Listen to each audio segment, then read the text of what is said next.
Hello viewers, welcome to education coverage. I hope आप सब ठीक है। आज हम लोग करने वाले हैं class ninth chapter 6 exercise 6.2 solutions. इससे पहले हम लोगों ने इंट्रोडक्शन वीडियो कर ली है, इंपॉर्टेंट थी, काफ़ी सारी चीज़ें डिस्कस की हैं। तो अगर नहीं देखा है तो नीचे उसका लिंक दिया हुआ डिस्क्रिप्शन में, उस वीडियो को जाकर देखिए और फिर एक्सरसाइज पर आइए। अगर आप क्वेश्चंस को अच्छे से समझना चाहते हैं तो, और अगर आपको सिर्फ क्वेश्चंस का सॉल्यूशंस देखने हैं तो आप यहाँ पे वीडियो कंटिन्यू कर सकते हैं। देखते हैं फर्स्ट क्वेश्चन क्या है। In the figure find the value of x and y and show that A B is parallel to C D.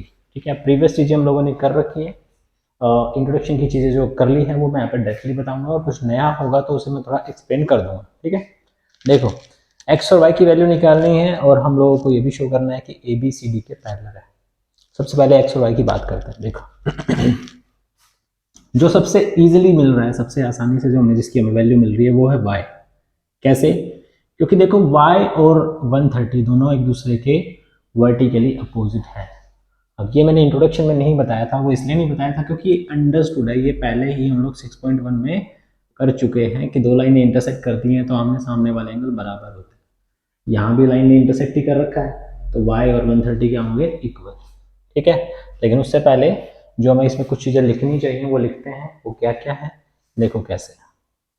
Solution, ठीक है, सॉल्यूशन लेंगे और उसमें क्या लिखेंगे? सबसे पहले तो लिखेंगे हमें कुछ गिवन स्पेसिफाइड है, कुछ भी नहीं है, और एंगल भी कुछ नहीं है, लाइन के बारे में भी कुछ नहीं बताया हुआ, तो हम लोग डायरेक्टली सोल्व करते हैं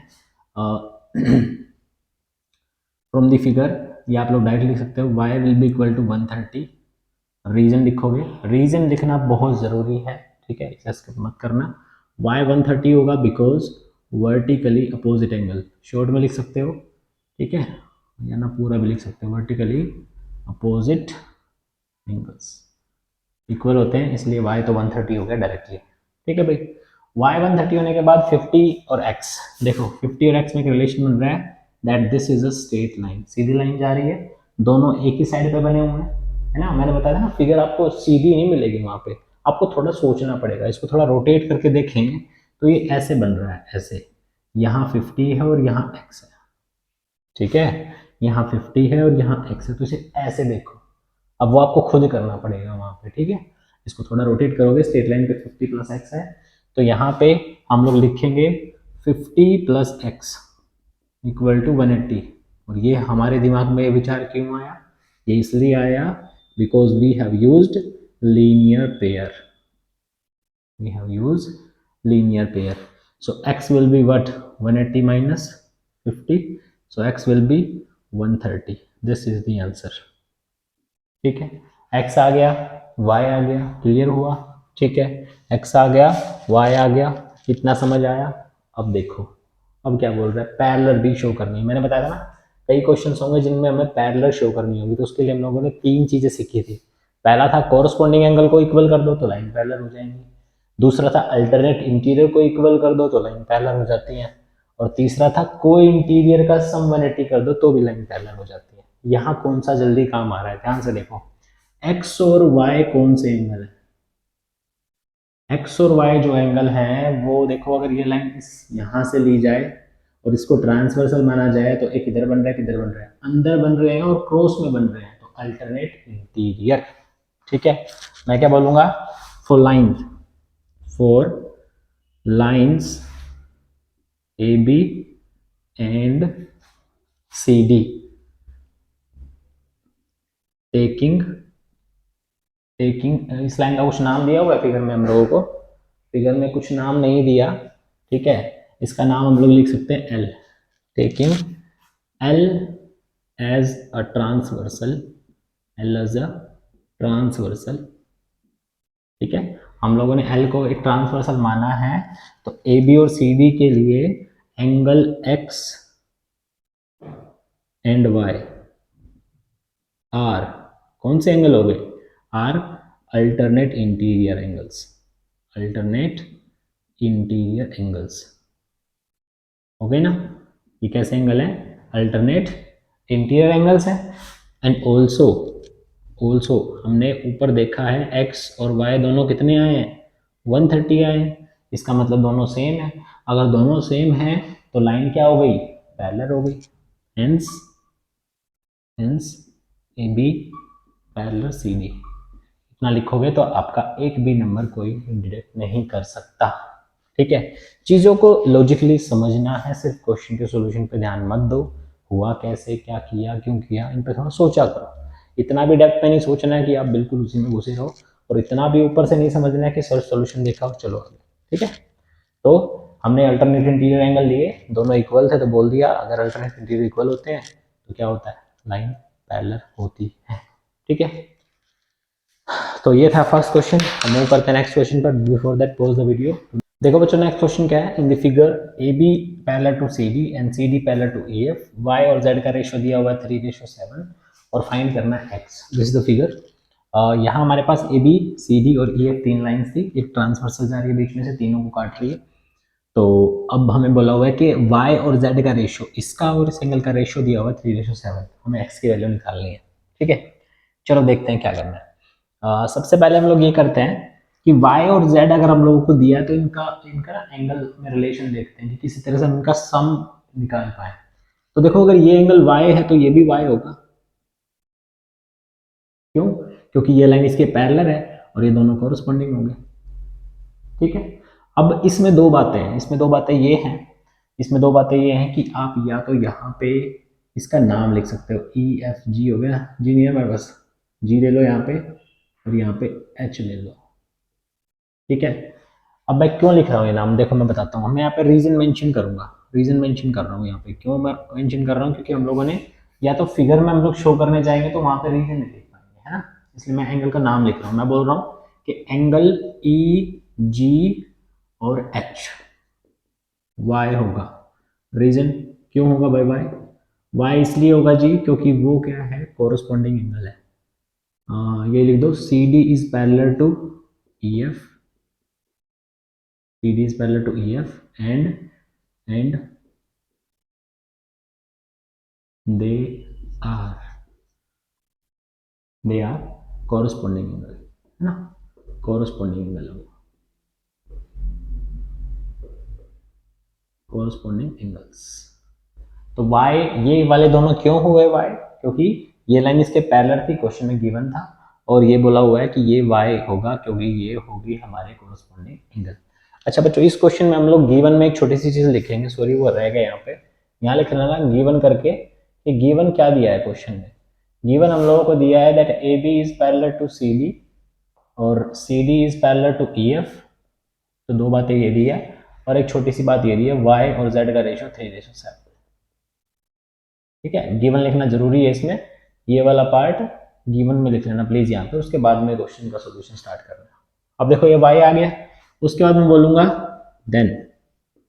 then y plus z will be equal to 180। क्यों भाई? क्योंकि ध्यान से देखो, ध्यान से देखो वहां पे, अब हम लोग लीनियर पेयर यूज कर सकते हैं, लीनियर पेयर यूज कर सकते हैं। कैसे? स्ट्रेट लाइन है, y और z दोनों एक साथ बने हुए हैं तो दोनों का सम कितना हुआ, 180, है ना, तो ये हम यहाँ पे यूज कर सकते हैं।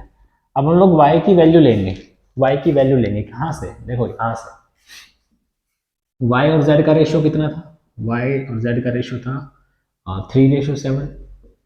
ठीक है, हम लोग बोलेंगे let the ratio, let the ratio, ratio को लेट कर लो भाई, लेट द रेशियो, रेशियो को लेट कर लेते हैं ए। वैसे तो मैं रेशियो को एक्स लेट करने वाला था, लेकिन एक्स क्वेश्चन में पहले से ही हमने यूज कर रखा है, इसलिए हम लोग रेशियो को ए लेट कर लेते हैं, लेट द रेशियो ए। तो y कितना हो जाएगा? y हो जाएगा 3a और z कितना हो जाएगा? z हो जाएगा 7a। क्लियर? यहाँ ले आओ इनकी वैल्यू को, तो इस इक्वेशन का नंबर डाल दो 1। ठीक है, अब यहाँ पे y की वैल्यू हम लोग यूज कर सकते हैं, 3a प्लस 7a और इक्वल टू 180। ये कितना हो गया? 10 ए कितना आ गया? 18 डिग्री। यहाँ पे रीजन लिख देना बच्चों, हम लोगों ने y की वैल्यू कहाँ से सब्स्टिट्यूट की है, बोल देंगे फ्रॉम 1। क्लियर? ए की वैल्यू कितनी आ गई? 18 डिग्री आ गई। 18 डिग्री आने के बाद में क्या बोलूंगा मैं? अगर 18 डिग्री आ गया इसका मतलब y कितना हुआ? तो देखो y कितना होगा? y होगा 3 मल्टीप्लाई 18, ये हो जाएगा हमारा 54। और ऐसे ही z कितना होगा? z हमारा होगा 7 मल्टीप्लाई 18, इसका मतलब ये हो जाएगा 126। ठीक है, दोनों एंगल आ गए हैं, लेकिन हम लोगों को y और z नहीं चाहिए, हमें x चाहिए। ठीक है, तो इधर हम लोग इसको कर लेते हैं, हमने उधर तो स्पेस थोड़ा कम बचा हुआ है, इधर हम लोग करते हैं। तो देखो बच्चों, x में और z में एक रिलेशन है, x और z दोनों इक्वल होंगे, और इक्वल क्यों होंगे? इक्वल इसलिए होंगे क्योंकि हम लोग इन दोनों लाइनों को पैरेलल करने वाले हैं। देखो कैसे, हम लोगों को क्वेश्चन में दिया हुआ है that AB is parallel to CD, और ये भी दिया हुआ है कि CD is parallel to EF। ये दोनों बातें गिवन है, मैंने आपको लास्ट थ्योरम में बताया था 6.6 में कि अगर ये लाइन इसके पैरेलल है और ये इसके पैरेलल है तो ये दोनों भी पैरेलल होंगी, है ना। तो AB CD के है, CD EF के है, तो AB जो है वो भी पैरेलल होगी EF के। ठीक है, रीजन चाहो लिख सकते हो थ्योरम 6.6, अगर नहीं भी लिखोगे तो चलेगा। ठीक है, तो ये दोनों लाइन पैरेलल होगी, हम लोग बोलेंगे x will be equal to z। Reason क्या होगा, क्यों इक्वल होंगे, कौन से एंगल है ये?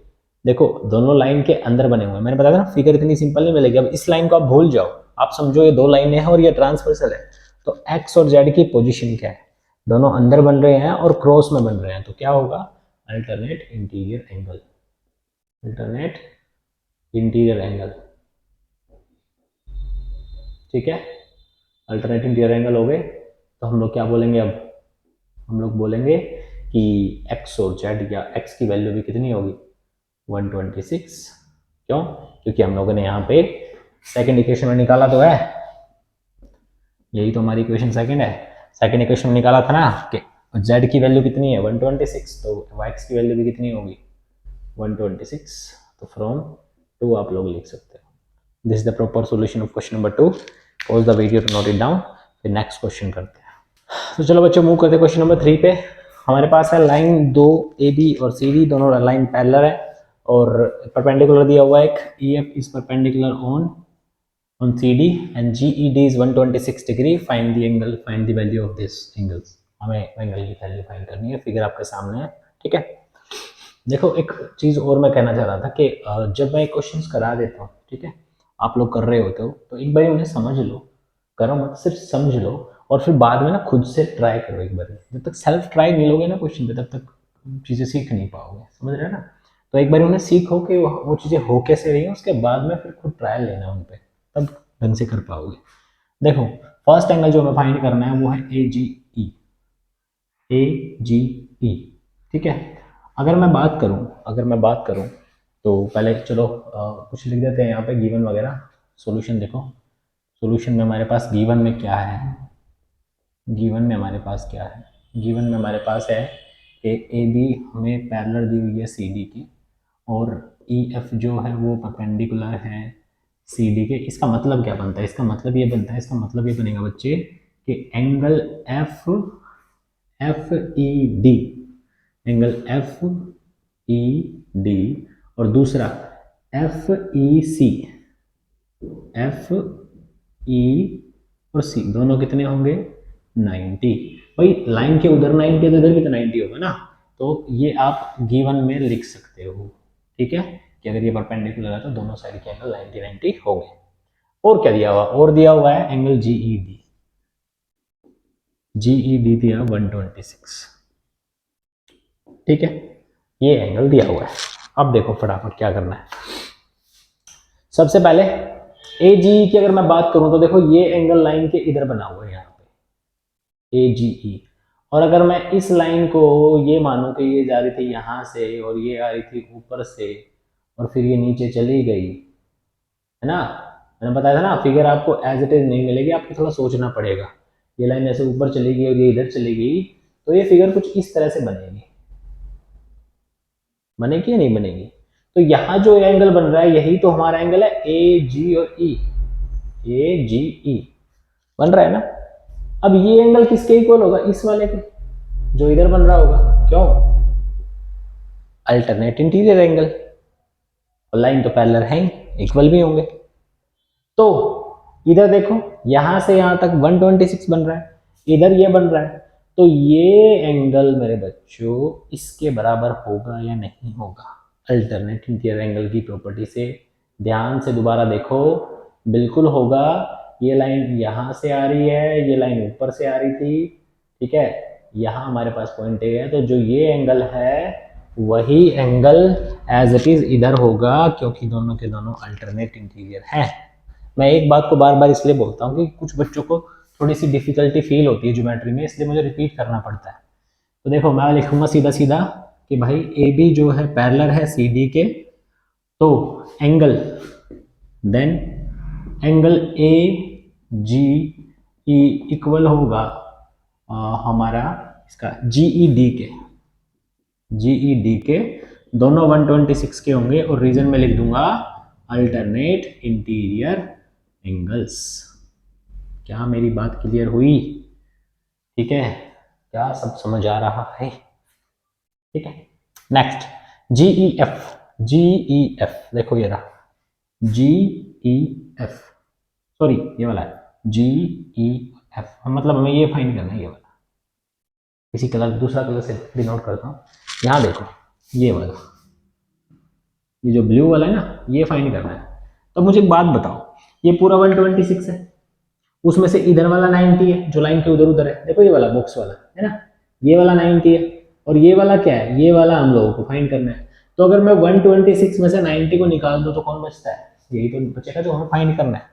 अब नाम लिखने हैं बस। देखो मैं लिखूंगा क्या कि मैं बात कर रहा हूं angle, angle G E F की, जी ई एफ की, तो वो निकाला जा सकता है, वो निकाला जा सकता है जी ई डी में से। अगर मैं माइनस कर दूं, क्या मैं माइनस कर दूं एफ ई डी, ठीक है। ये जब खुद से बनाओगे ना तब समझ में आएगी चीजें, अभी तो सिर्फ थोड़ा समझो इसे देखकर। जी ई डी में से इस पूरे एंगल में से ये इधर वाला 90 वाला माइनस कर देता हूं, तो ये जो ब्लू वाला मैंने बनाया है वही बचेगा, वही मुझे निकालना है। तो इसकी तो मुझे वैल्यू ही निकालनी है जी ई एफ की, और ये कितना है, ये 126 है, उसमें से कितना माइनस हो जाएगा, 90 माइनस हो जाएगा, दोनों को माइनस करेंगे तो कितना आएगा, 0, ये सॉरी 6 आएगा, और ये हो जाएगा 9 और 12 36। This is the second value G E F, ठीक है। जी ई एफ हमारा आ गया सेकंड, जी ई एफ आ गया 36, फर्स्ट वाला आया था 126, ठीक है। हाईलाइट कर दिया करो थोड़ा सा ताकि टीचर को ढूंढने में दिक्कत ना। तीसरे एंगल की बात करते हैं फटाफट, F G E, F G E, F G ई। देखो अगर हम लोगों ने ये फाइंड कर लिया है 126 है, तो ये कितना होगा आप लोग आराम से आइडिया लगा सकते हो। 126 में से माइनस करेंगे तो लीनियर पेयर से आ जाएगा, है ना। छोटी सी प्रॉपर्टी है लीनियर पेयर, जब दोनों एक ही साइड में बन रहे हैं तो मैं लिखूंगा क्या नाम था उसका, ए जी ई, ए जी ओ जी लो जी सुनो जी, हाँ ए जी ई प्लस ई जी एफ, मैं उधर पॉइंट भी करूंगा टेंशन मत लो, ई जी एफ इक्वल टू 180, और प्रॉपर्टी में लिखेंगे लीनियर पेयर। ये एलपी वगैरह मत लिखा करो, ठीक है, ज़्यादा शॉर्ट हो जाएगा। लीनियर पेयर, इतना बड़ा भी वर्ड नहीं है, लीनियर पेयर। अब देखो ध्यान से, मैंने क्या किया, मैंने ये किया है कि ये वाला एंगल और ये वाला एंगल ए जी ई इधर वाला और एफ जी ई इधर वाला, इन दोनों का सम इसका और इसका 180 किया है, ठीक है।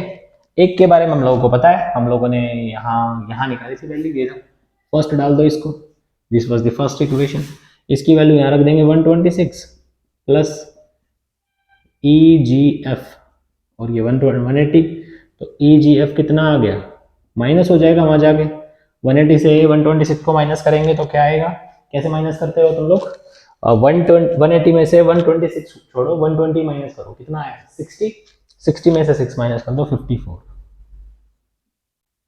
इस तरह से माइनस किया करो, ठीक है।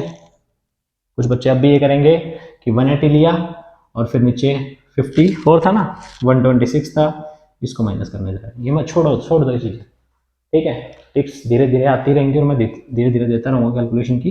अभी के लिए इसका बता दिया है ना, 180 में से 120 माइनस करो, जो आंसर है उसमें 6 माइनस कर दो, ठीक है। तो दोनों वैल्यूज आ गई हैं, सॉरी तीनों वैल्यूज आ गई हैं, क्वेश्चन समझ आ गया होगा।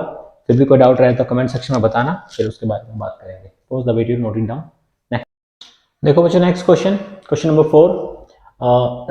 दो लाइन पैरेलल दी हुई है पी क्यू और एस टी, और यहाँ पे बोला हुआ है कि पी क्यू आर इतना है, आर एस टी इतना है, और क्यू आर एस हम लोगों को फाइंड करना है। तो हम लोगों को बेसिकली ये वाला एंगल निकालना है, क्यू आर एस। इस फिगर को देखकर तो ये लग रहा है कि निकलेगा ही नहीं, लेकिन इसमें हमें कुछ ऐड ऑन करनी पड़ेगी चीजें। वो देखो क्या है, सबसे पहले हम लोग क्या करेंगे, सबसे पहले हम लोग करेंगे कंस्ट्रक्शन करेंगे। और कंस्ट्रक्शन यहाँ पर मैं लिख रहा हूँ, कंस्ट्रक्शन हम लोगों को करनी है draw a line, draw a line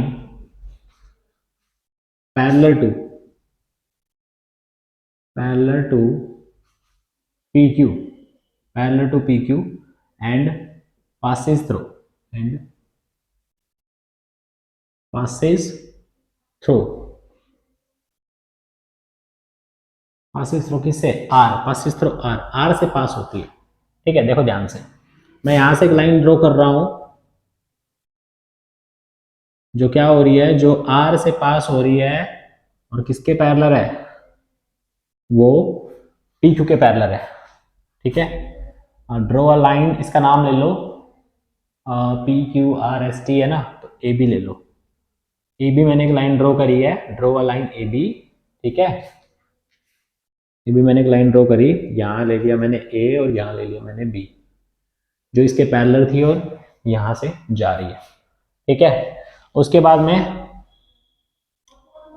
then देखो ध्यान से, एक बात और सुनो, PQ किसके पैरेलल है, AB के पैरेलल है, और PQ किसके पैरेलल है, ST के भी पैरेलल है। देन ऑल्सो लिख लो यहाँ पे। ठीक है, ऑल्सो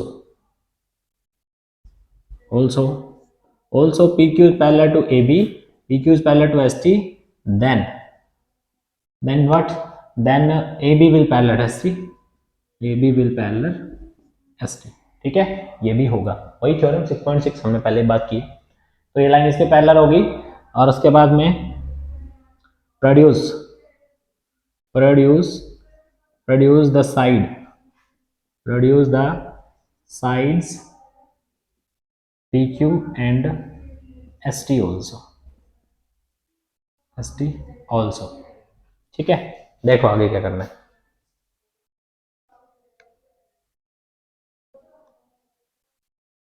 तो देखो साइडों को प्रोड्यूस कर रहे हैं, साइडों को प्रोड्यूस कैसे करना है, PQ को मैंने आगे बढ़ा दिया। ठीक है, और इसको भी बढ़ा दी। इनकी तो देखो जरूरत तो थी नहीं खास, लेकिन फिगर को समझने के लिए इनकी जरूरत पड़ेगी। ठीक है, इनको फिगर को समझने के लिए आपको थोड़ी सी इनकी जरूरत पड़ेगी, इसलिए मैं इनको बढ़ा रहा हूँ। ए बी हम लोगों ने ले लिया था, इसको सी ले लो, इसको डी ले लो। ठीक है, सारी नेमिंग होगी कंप्लीट। अब क्वेश्चन देखते हैं, देखो क्या होगा। क्वेश्चन के लिए ये करना है बच्चों, हम लोग क्या बोलेंगे, हम लोग ये बोलेंगे सबसे पहले तो कि ये वाला जो एंगल है, देखो ध्यान से, ये लाइन इसके पैरेलल है, तो जो ये वाला एंगल है, इन दोनों का सम क्या होगा, 180। कौन से एंगल है, को interior on the same side of transversal, दोनों एक ही तरफ बने हुए हैं और ये ट्रांसवर्सल है। ठीक है, तो मैं बोलूंगा 110 plus this angle P Q और आर, प्लस में एंगल दूसरा वाला ले लो ARQ। मैं यहाँ पे नाम बोलता हूँ, आप फिगर में देखा करो क्या है, ARQ will be equal to 180। Reason में लिख देंगे व्हाट, को इंटीरियर एंगल्स। हो गया, तो क्या बोलूंगा मैं, ये हमारे पास कितना है 110, तो ARQ कितना आया, ARQ आ गया 70 डिग्री। ठीक है, तो माइनस कर लेते हैं, चलो 110 minus 180 minus 110 will be 70 degree. ठीक है, ARQ की वैल्यू आ गई। Name this first equation. in the same way we can find 130 plus this, so we can find the value of BRS। ठीक है, यही चीज अप्लाई करेंगे दोबारा मैं लिखूंगा क्या, लिख सकते हैं वैसे यहाँ पे आप लोग कि ST जो है वो पैरेलल है। ठीक है, ST is parallel to RS, ये पैरेलल है, तो क्या होगा, तो ये होगा मेरे बच्चों कि इसका नाम था TSR या RST, एंगल RST प्लस दूसरा एंगल का नाम लेते हैं हम BRS, दोनों का sum 180। Again the reason is same, co interior angles. ठीक है, सेम हो गए दोनों, तो देखो दोनों का सम 180 हो गया। RST हमारे पास वैल्यू है 130 है ना, 130 हो गया ये, और ये हमारा BRS हो गया इक्वल टू 180। तो BRS की वैल्यू क्या निकलती है, BRS की वैल्यू निकलती है 50 डिग्री। करेक्ट, इतना समझ में आया। This is the second equation. हम लोगों ने क्या किया, हम लोगों ने इसकी वैल्यू निकाली है इसका यूज करके, ठीक है। ये लाइन इसके पैरेलल थी, तो ये भी क्या हो गए, on the same side of transversal cointerior angle हो गए, और कोइंटीरियर हो गए तो दोनों का सम 180 हो गया। तो हमने नीचे वाले की वैल्यू निकाल दी। क्यों कर रहे हैं हम लोग, क्योंकि हम लोगों को यहाँ लीनियर पेयर लगाना है मेरे बच्चों, ठीक है डियर स्टूडेंट्स, यहाँ हम लोगों को लीनियर पेयर लगाना है, क्योंकि हम लोगों ने इसकी वैल्यू फाइंड करनी है, इसकी वैल्यू कर ली है, अब इसकी निकालनी है, ठीक है। अब ध्यान दो, बस लास्ट स्टेप बचा है। लास्ट स्टेप में हम लोग लिखेंगे कि angle A R Q plus angle Q R S plus angle B R S is equal to 180। तीनों का सम 180 यूजिंग लीनियर पेयर, अभी बताया स्ट्रेट लाइन है, ठीक है। We can apply linear pair. तो क्या हुआ, ये वाले की वैल्यू हमारे पास कितनी है 110 plus B Q R S की वैल्यू हम लोग को निकालनी है, क्यू आर एस हो गया, प्लस बी आर एस की वैल्यू हमारे पास कितनी है, सॉरी 110 ये बच्चे, ये तो ऊपर वाला एंगल था, हमारे पास है 70, ए आर क्यू कितना है 70, ये हमारे पास कितना है 50, है ना। हमने फाइंड किया था अभी फर्स्ट इक्वेशन और सेकंड इक्वेशन, 70 और 50 इक्वल टू क्या आया 180। तो क्यू आर एस की वैल्यू कितनी आती है, क्यू आर एस की वैल्यू आएगी, ये दोनों को ऐड करेंगे 120, वहाँ जाकर माइनस होगा 60।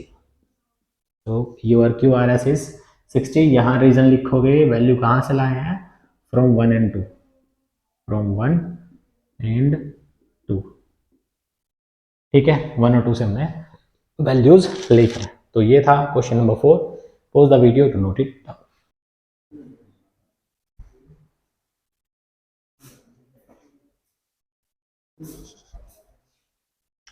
तो बच्चे चलो देखते हैं नेक्स्ट क्वेश्चन। लास्ट जो हमने क्वेश्चन किए थे, मतलब जो वीडियो की थी उसमें, मतलब ये सारे क्वेश्चन मैं करा चुका था, लास्ट के 2 क्वेश्चंस भी हो गए थे, बट लास्ट में जो 2 क्वेश्चंस थे उनमें ना साउंड नहीं आ रही थी, इसलिए मैं दोबारा रिकॉर्ड कर रहा हूँ लास्ट के 2 क्वेश्चंस के लिए। तो क्वेश्चन ये था कि A B is parallel to C D and A P Q is 50 degree and the other angle P R D is 127। तो हम लोगों को फाइंड करना था एक्स और वाई, ठीक है। देखो कैसे करेंगे।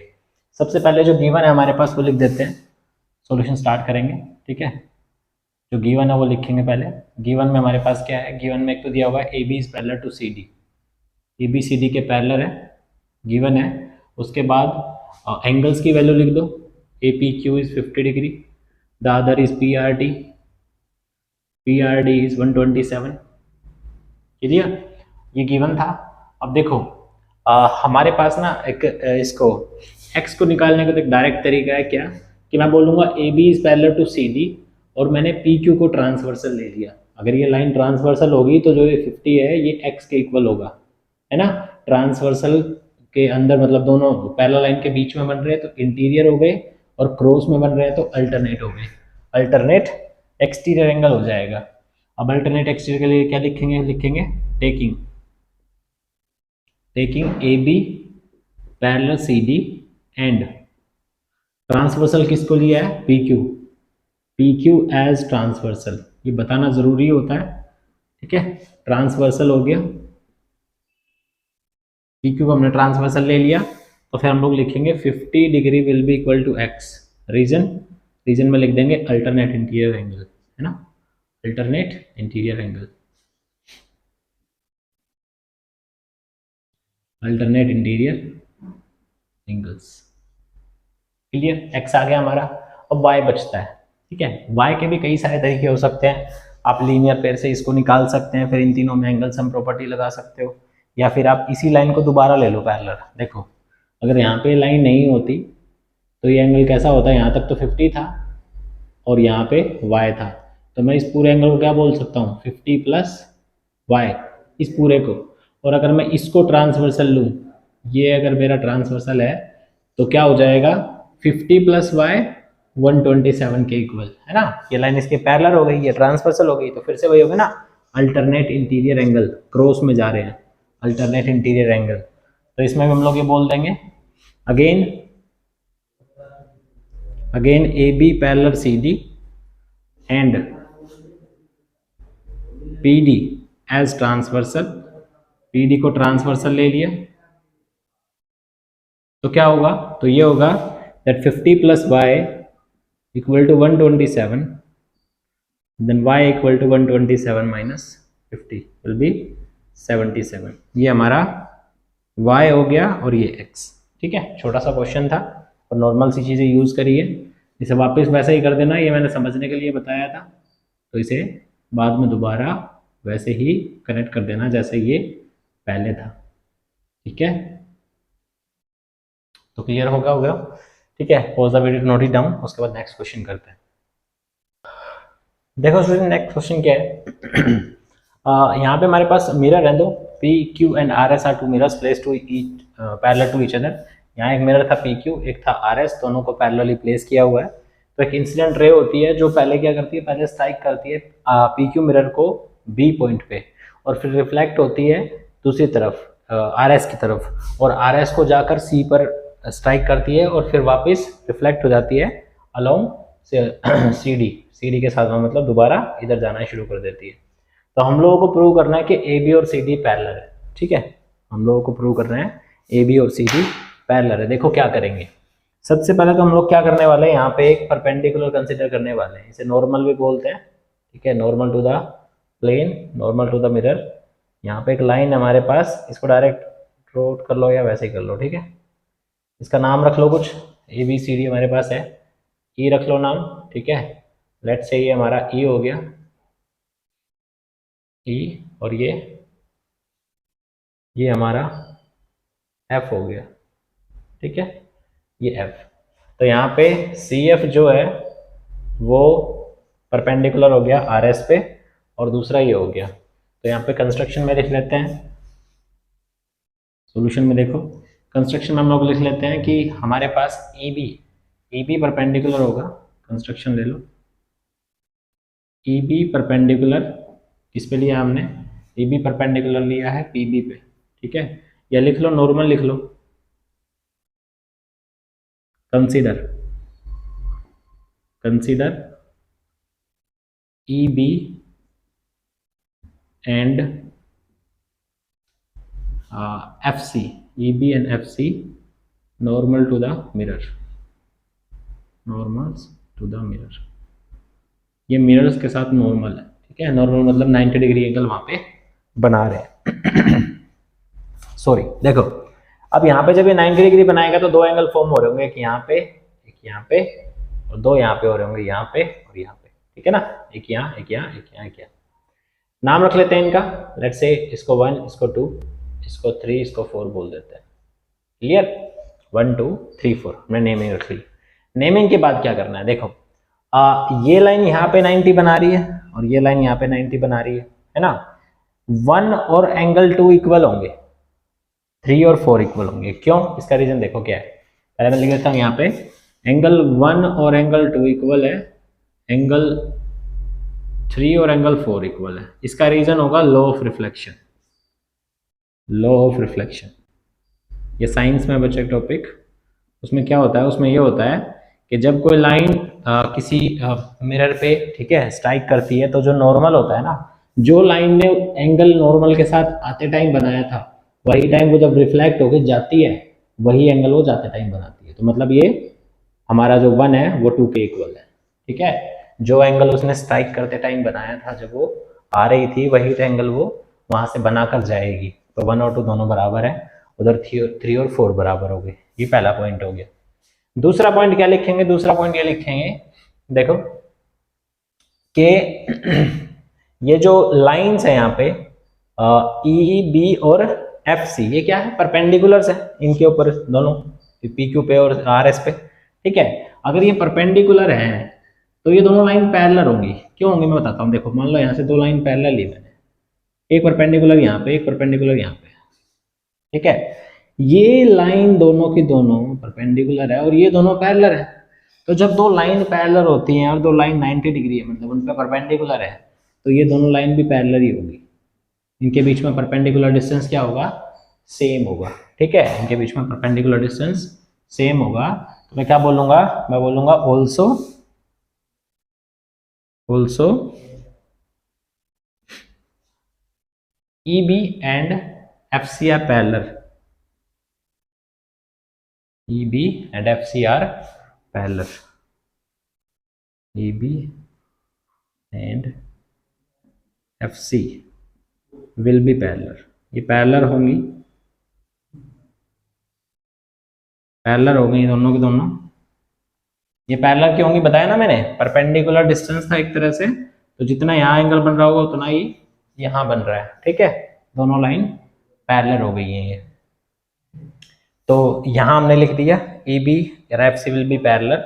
इसके बाद हम लोग क्या लिखेंगे, अब हम लोग बोलेंगे कि अगर ये पैरेलल है, ये पैरेलल है, या लिख दो, रीजन भी लिख दो यहाँ पे, रीजन में लिख देंगे पी पी क्यू पैरेलल था किसके, आर एस के, और ये परपेंडिकुलर थे क्या, ई बी परपेंडिकुलर था किस पे, पी क्यू पे, ठीक है।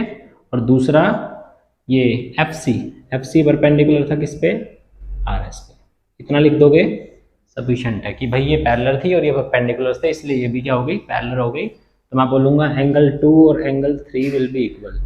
ये कौन से एंगल हो गए, अल्टरनेट इंटीरियर एंगल्स, ठीक है। ध्यान से देखो बच्चों, ध्यान से देखो थोड़ा सा। अगर ये लाइन इसके पैरेलल और यहाँ से मैं एक ट्रांसवर्सल खींच देता हूँ, तो ये जो एंगल होगा वो इसके बराबर होगा। यहाँ पे हमारा एंगल 2 है और यहाँ पे हमारा 3 है, देख लो, ठीक है। यहाँ पे 2 है, यहाँ पे 3 है, तो ये दोनों एंगल इक्वल होंगे। अब देखो ये हमारा फर्स्ट पॉइंट, ये हमारा सेकंड, ठीक है। 1 2 के इक्वल है, 2 3 के इक्वल है, और 3 4 के इक्वल है। तो मैं लिखूंगा सीधा बाय 1 एंड 2, बाय 1 एंड 2। क्या होगा बाय 1 एंड 2, ये होगा कि मैं 1 और 2 को प्लस कर दूंगा और इधर 3 और 4 को प्लस कर दूंगा। जब सारे इक्वल हैं तो मैं किसी को भी दो साइड में प्लस कर सकता हूँ, ठीक है। 1 और 2 को प्लस करेंगे तो एंगल कौन आएगा, एंगल बी आएगा, और इसको प्लस करेंगे तो एंगल सी आएगा। और अगर एंगल बी और सी इक्वल हो गए then line are parallel, then A B and C D parallel, then A B parallel C D. Reason में लिखेंगे because alternate interior angle parallels, because alternate interior angles are equal। ये line parallel क्यों हुई, क्योंकि alternate interior angle क्या थे, equal थे, ठीक है। तो ये था क्वेश्चन, पहले से नोट करो, फिर आगे करना स्टार्ट करते हैं।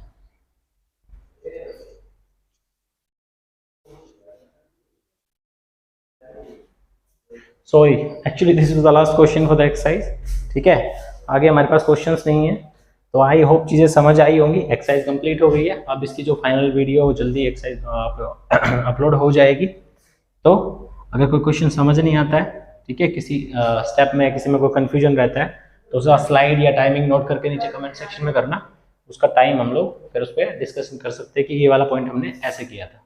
Thank you for watching. If you like the video please press the like button and share the videos to friends. Thank you.